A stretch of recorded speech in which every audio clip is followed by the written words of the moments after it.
राम के भाई भरत, जिन पर सबसे कम चर्चा होती है, सबसे कम भरत पर बोला गया है। लक्ष्मण उनके साथ 24 घंटे रहते हैं। शत्रुघ्न पर तो कम ही बोला गया है, भरत पर सबसे कम बोला गया है। एक ऐसा भाई, सरस्वती ने देवताओं के कहने पर मंथरा की बुद्धि फेर दी। सरस्वती ने देवताओं के कहने पर कैकेयी की बुद्धि फेर दी। लेकिन जब भरत ने कहा कि मैं भैया को वापस लेने जा रहा हूं, तो देवताओं में खलबली मच गई। बोले यार अभी तो गया है ये, और इसको लेने ही चल दिया, और राम भावुक भी है, इसके प्रेम में वापस ना आ जाएं। तो देवताओं ने सरस्वती को कहा कि तुम जरा बात कर दो। तो क्या कहती है सरस्वती? देवताओं से कहती है कि 1000 आंखें होने के बाद भी जिसको सुमेरु ना दिखता हो, तुम मूर्ख हो क्या? मोसो कहत भरत मति फेरी, मुझसे कहते हो भरत की मति फेर दूं? दुनिया में किसी की भी बुद्धि भ्रष्ट कर सकती हूं, भरत की बुद्धि भ्रष्ट नहीं होती मेरे करने से।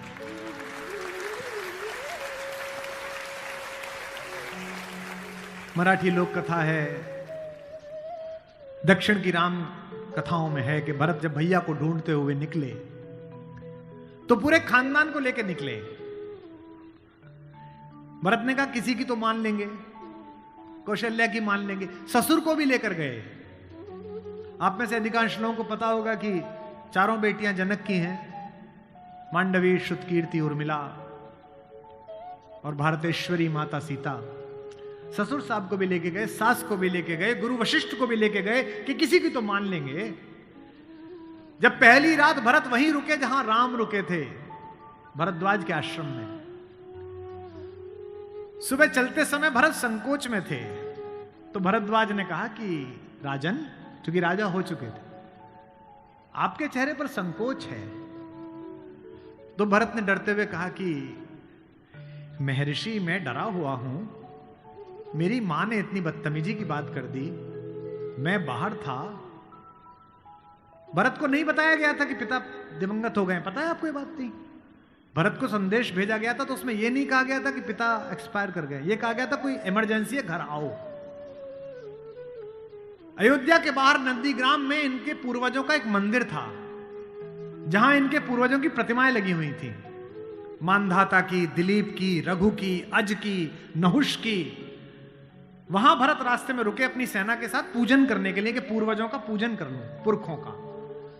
पुरोहित ने हाथ में थाली दी, तो पहले इसका पूजन, प्रथु जो सबसे पहले, जिनके कारण ये पृथ्वी कहलाती है इनके घर के, फिर मानधाता का, फिर राजा बलि का जिन्होंने अपना मांस दे दिया था, रंतिदेव का। पूजन करते करते अज, रघु, दिलीप तक आए, और जैसे ही उन्होंने अगली मूर्ति देखी तो देखी पिताजी की मूर्ति। तेज तो थे ही, उन्होंने पुरोहित की तरफ देखा कि ये क्या? पुरोहित की आंख में आंसू, उसने कहा कि महाराज नहीं रहे, और भरत के हाथ से थाली छूट गई। भरत ने कहा मुझे किसी ने बताया क्यों नहीं कि पिताजी दिवंगत हो गए, क्या हुआ था? बोले राम को वनवास मिल गया। भैया को वनवास क्यों मिल गया? आपकी मां ने मांग लिया। भरत घोड़ा दौड़ाते हुए अयोध्या तक पहुंचे, रोते हुए। सोच के देखिए, भरत जैसा भाई, भ्रातृत्व में राम किसी का उदाहरण नहीं देते, लक्ष्मण का भी नहीं देते। जब हनुमान को गले लगाते हैं तो ये नहीं कहते कि तुम लक्ष्मण जैसे भैया हो मेरे, तुम मोहि प्रिय ही भरत संभाई। देना हुआ है जब कोई प्यारा उदाहरण, हमने दिया है सिर्फ तुम्हारा उदाहरण।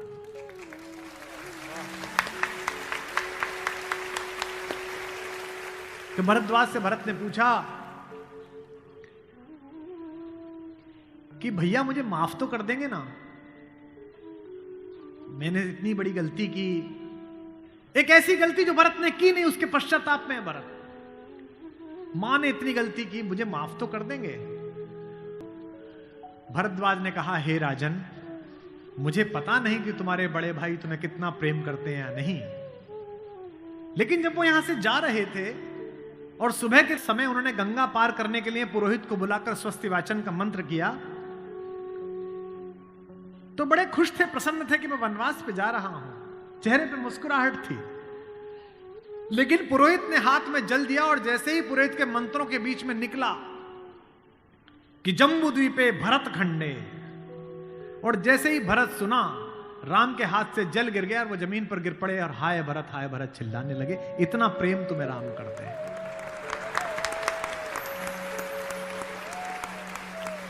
राम करुणा से भरे हुए हैं, इसीलिए करुणा निधि है। इसीलिए कहता हूं कि इस कहानी से पॉलिटिक्स सीखिए, इस कहानी से स्ट्रेटेजी सीखिए, इस कहानी से ह्यूमन वैल्यूज सीखिए, फैमिली वैल्यूज सीखिए।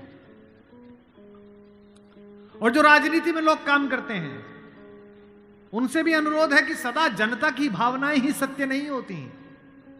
इस देश का पहला लोकतंत्र का मानक गढ़ा राम ने, जिसने कहा कि जनता ही सदैव सत्य नहीं है, नीति सत्य है। मैं इसको सिद्ध करके बताऊंगा अब आपको। जब राम जंगल गए तो सब दुखी थे, सब परेशान थे, हर आदमी उन्हें लौटाना चाहता था।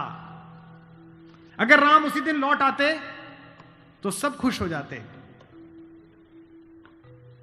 लेकिन राम ने जनमत का सम्मान नहीं किया, नीति का सम्मान किया।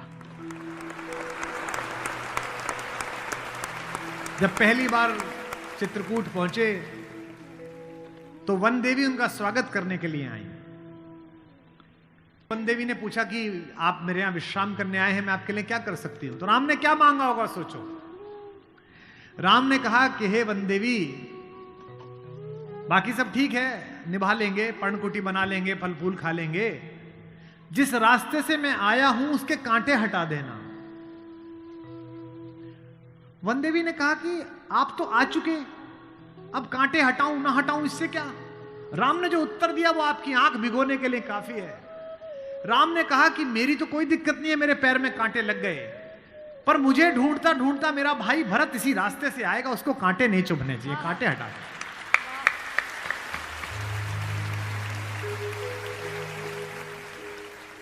तो वन देवी को जिज्ञासा हुई। वन देवी ने कहा कि यथाज्ञा पयति महाराज, हे महाराज आपने जो आज्ञा दी मैं कर दूंगी। एक छोटी सी मेरी जिज्ञासा है, क्या अयोध्या का राजा, अयोध्या की चतुरंगिणी सेनाओं का सेनापति, दशरथ का पुत्र, राम का छोटा भाई भरत इतना नाजुक है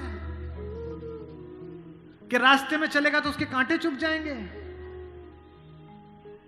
राम ने कहा नहीं, वो तो वज्र के समान है, उसकी छाती से टूटकर तो इंद्र का वज्र टूट जाता है, ये कांटे उसे परेशान नहीं करेंगे। वन देवी ने कहा फिर क्यों हटा दूं? बोले परेशानी यह है कि जब उस रास्ते पर आएगा अगर एक कांटा भी चुभा तो उसका दिल यह सोचकर टूट जाएगा कि मेरे कारण मेरे भैया को इन कांटों को झेलना पड़ा है।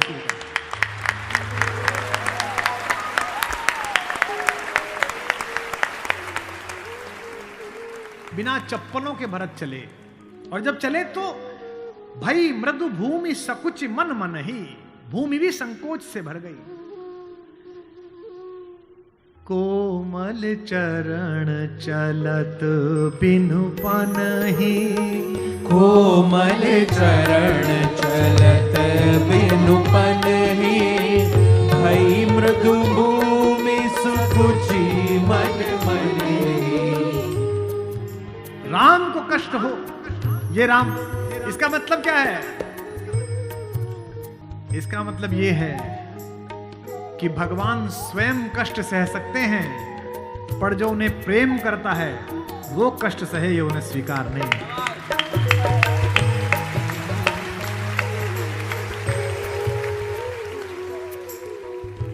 चित्रकूट में रात्रि का समय है,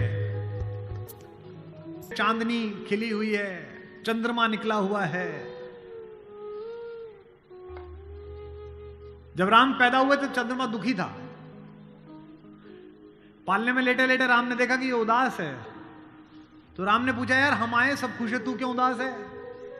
चंद्रमा बोला हमारी क्या खुशी, सूर्यवंश में पैदा हुए हो, सूर्यवंशी सूर्यवंशी सूर्यवंशी, हमारा क्या मतलब, मैं क्यों सेलिब्रेट करूं? राम ने कहा नाराज मत हो, मैं तुझे वरदान देता हूं कि मेरा नाम जब भी कोई लेगा तेरे नाम के साथ लेगा, आज से मैं रामचंद्र कहा जाऊंगा। तब से वो चंद्रमा खुश है। मैथिली शरण गुप्त जी ने साकेत में लिखा, सामने जनता बैठी हुई है, ये वो पल था जहां से राम की कहानी पलट सकती थी। अगर दशरथ के अंधेरे कक्ष का एक निर्णय राम को इस जंगल तक लाया है मित्रों, तो आज इस पूर्णमासी के चांद के नीचे का राम का एक निर्णय राम को वापस अयोध्या ले जा सकता है या लंका ले जा सकता है। ये वो रात थी। मुझसे कोई पूछता है कि राम कथा की सबसे महत्वपूर्ण रात्रि कौन सी है, जिस दिन लक्ष्मण को मूर्छा आई वो भी महत्वपूर्ण नहीं थी, जो कि पता था कि बच जाएंगे।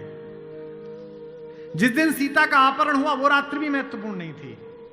यही रात महत्वपूर्ण थी, यही रात अंतिम, यही रात भारी, जिसमें भरत, शत्रुघ्न, तीनों माताएं, गुरु वशिष्ठ, ससुर साहब, सास, सब आए हैं कि बस राम लौट चलो। तदनंतर बैठी सभा उटज के आगे, नीले वितान के तले दीप बहु जागे, टकटकी लगाए नयन सुरों के थे वे। सब देख रहे थे, परिणाम उत्सुक उन भयातुरों के थे वे। वह चंद्रलोक था कहां चांदनी वैसी, प्रभु बोले गिरा गंभीर गूढ़ निधि जैसी। जब सबने खाना खा लिया, सबने पानी पी लिया, तब भगवान ने सबको बिठाकर पूछा। क्या सवाल पहला? भरत जैसे आदमी से, हे भरत भद्र, अब कहो अभीप्सित अपना। इतनी दूर चल के आए हो, बताओ क्या चाहिए। सब सजग हो गए, भंग हुआ ज्यों सपना। एक बात पूछी कि बेटा बताओ क्यों आए हो, तो क्या बोले भरत?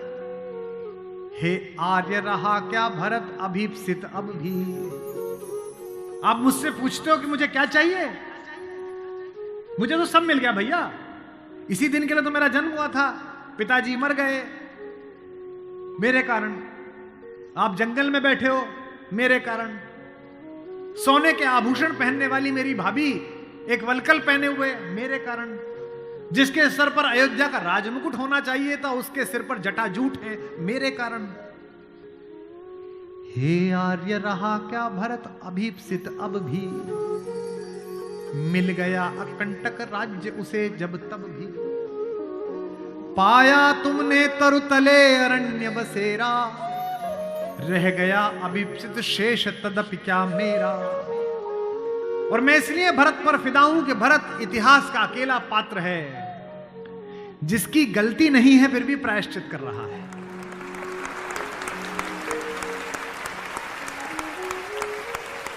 हम इस भारत में न जाने किन किन पूर्वजों की गलतियों के प्रायश्चित कर रहे हैं। हम अपने जीवन में भी अपनी गलतियों के प्रायश्चित कर रहे हैं। भरत अकेले हैं जिनकी कोई गलती नहीं है, उनकी मां की गलती है और वो प्रायश्चित कर रहे हैं। यहीं से राम का लोकतंत्र प्रारंभ होता है।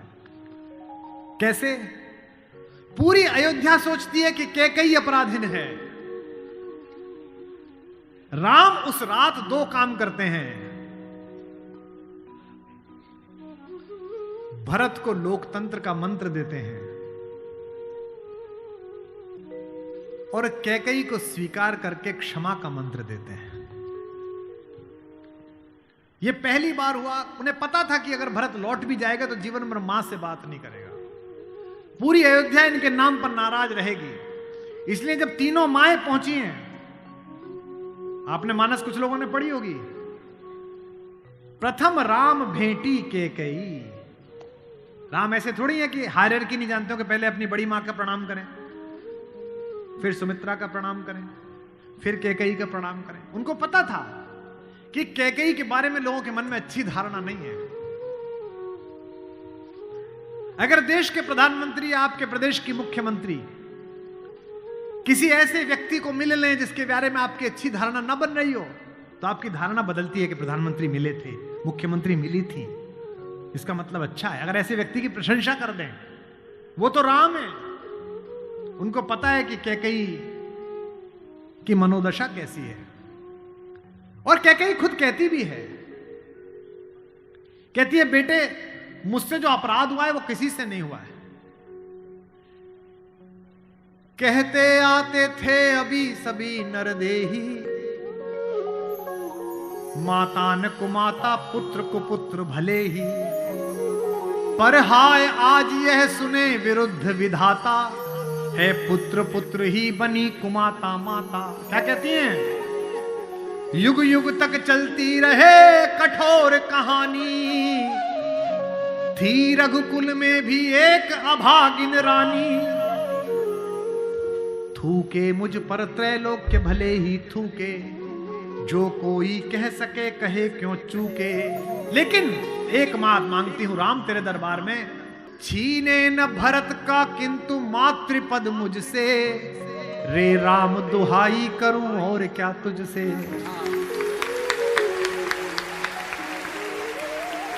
सोचिए कैसा क्षण है, अपने ही बेटे को मांग रही है राम से। कैकेयी अपने बेटे के लिए कह रही है कि राम तू सबको सब देता है बेटा, मुझे सिर्फ इतना दे दे, मुझे रानी मत रहने दे, जंगल में रख ले, भरत की मां बनी रहूं बस। इसी के लिए तो सब किया था। राम ने क्या कहा? हे अम्ब, ओ मेरी मां, हे अम्ब तुम्हारा राम जानता है सब, इस कारण वह कुछ खेद मानता है कब। फिर राम को याद दिलाया कैकेयी ने कि बेटा तुझे याद है तू आधी रात उठ के भाग जाता था मेरा सपना देख के। कौशल्या से कहता कि मां मैंने छोटी मां का सपना देखा है, मुझे छोटी मां के पास छोड़ के आओ। और तुझे गोदी में लेके कौशल्या मेरा दरवाजा खटखटाती थी, अरे यो कोयल, ये तेरा कोयल का बच्चा जाग गया, रो रहा है तेरे लिए। होने पर बहुधा अर्धरात्रि अंधेरी, होने पर बहुधा अर्धरात्रि अंधेरी, जी जी आकर करती पुकार थी मेरी, लो कुहुकुनी, ओ कोयल, लो कुहुकुनी तेरा कुहुक राम यह जागा, लो कुहुकुनी अपना कुहुक राम यह जागा, निज मंझली मां का स्वप्न देख उठ भागा। होने पर बहुधा अर्धरात्रि अंधेरी,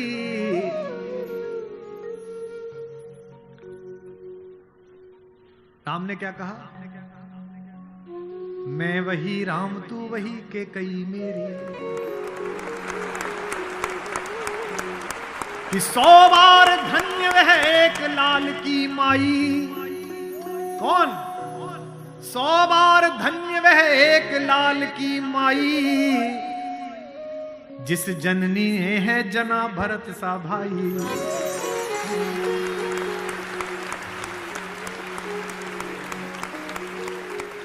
पागल सी प्रभु के साथ सभा चिल्लाई, 100 बार धन्य वह एक लाल की माई, 100 बार धन्य वह एक लाल की माई, 100 बार धन्य। कौशल्या से लेकर जनक तक सबका बहुमत राम को लौटाने का था, लेकिन राम नीति के साथ रहे, जनमत की उपेक्षा नहीं है। भरत जैसा भाई पाना, लक्ष्मण जैसा भाई पाना, कैसे कैसे चरित्र हैं भाई। एक भरत की पत्नी है मांडवी, उनका जिक्र नहीं होता। एक हमारी मां और है उर्मिला, उसका जिक्र नहीं होता। मेरे राघवेंद्र मुझ पर कृपा करें कि मैं इन सब पात्रों पर 2-2, 3-3 कभी कभी बोलूं कहीं कहीं, सुयोग बनाए। समस्या बस एक ही है कि धर्म जो है वो आडंबर में लिपेट दिया गया है। अपने अपने राम कम होते हैं। मेरा बड़ा मन होता है कि कवि सम्मेलन कम करूं, अपने अपने राम ज्यादा करूं, कम हो पाते हैं। उर्मिला का कलेजा देखिए, मांडवी का कलेजा देखिए। जिस दिन लौटने के बाद भरत ने राज्य संभाल लिया, भाई की पादुकाएं रखकर सिंहासन पर, कौशल्या जाग रही थी। उन्होंने देखा कि ऊपर कोई घूम रहा है, कोई छाया घूम रही है महल में, अंतःपुर में। तो वो ऊपर गई तो देखा मांडवी घूम रही थी, भरत की पत्नी। तो कौशल्या ने पूछा कि बेटा तू सोई नहीं? उसने कहा हां मां, मैं अभी जाग रही हूं। भरत सो गया होगा बेटा, तो उसके कक्ष में चली जा। तो कौशल्य से मांडवी ने कहा कि मां वो तो है ही नहीं यहां, कहां गया? बोले उन्होंने कहा कि भैया जब तक जमीन पे सोएंगे, भैया जब तक जंगल में रहेंगे, मैं महल में नहीं रहूंगा। वो अयोध्या के बाहर जो नंदीग्राम दिखता है ना, वहां दूर, वहां उन्होंने कुटिया बना ली है, प्राइम मिनिस्टर ऑफिस वहीं बना लिया, वहीं फाइल मंगाते हैं। तुझे नहीं ले गया? संकोच में पड़ी हुई मांडवी ने कहा, मां मैंने तो कहा था आप जंगल में अकेले कैसे रहेंगे कुटिया में, मैं सेवा कर दूंगी, ले चलो। उन्होंने कहा नहीं, भाभी राम भैया के साथ चली गई हैं, तीनों माओं को देखने के लिए कोई नहीं है, तुम यहीं रहो, उनकी जिम्मेदारी हम पर है। कौशल्या ने कहा कि बेटा सो जा। बोले मां वो उनकी कुटिया दिख रही है, उसमें अभी दीपक जला हुआ है, यानी कि वो अभी काम कर रहे हैं। एक बार वो दीपक मंगल हो जाए, अंधकार हो जाए, तो मैं भी जाकर सो जाऊंगी। ऐसी मान